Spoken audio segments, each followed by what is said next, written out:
আশেক রে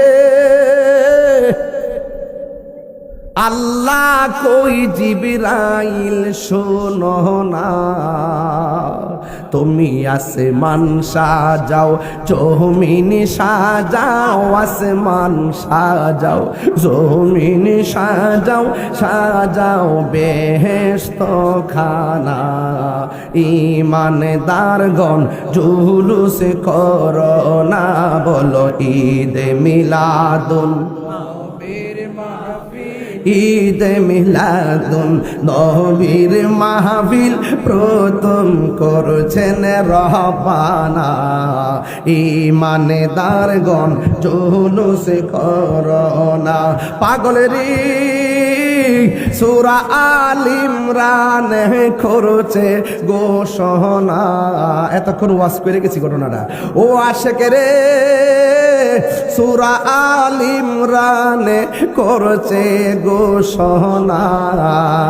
হাইরে মিলাদুন নবীর অঙ্গীকার নিল, আল্লাহ মিলাদুন নবীর অঙ্গীকার নিল, কানার দলে দেখে না। ঈমানদারগণ জুলুস করো না, বলো ঈদে মিলাদুন ঈদ মিলাদুন নবীর মাহফিল প্রথম রচে রহবানা।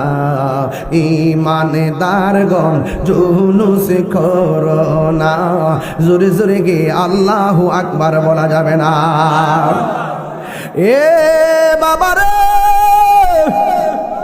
ও চাপুর খাওয়া চিনার কাজির খোলার বাবা, ও চান্দি দুবলা পাইকপাড়া বাসুদেব গাটিয়ারের বাবা, কি ভাষায় ওয়াজ করব?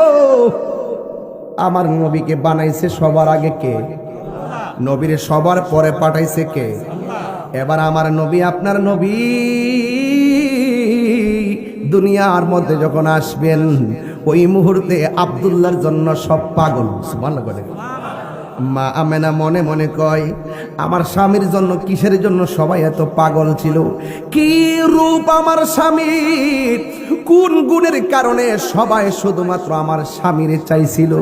ওই মুহূর্তে মা আমেনা বলেন, আমি একদিন রাতের বেলা ঘরের ভিতরে ঢুকলাম, ঘরের ভিতরে ঢুইকা দেখে ঘরে কোনো লাইট নাই, কোন ঘরে কোনো আলো নাই। আমি দেখলাম ওই ঘরের মধ্যে বিনা কারণেই ঘরের মধ্যে নূরের বাতি জ্বলতেছে, কোনো আগুনের আলো নয়, এটা একটা আলাদা নূরের বাতি জ্বলতেছে। আমি একটু ঘরের ভিতরে গিয়েছি।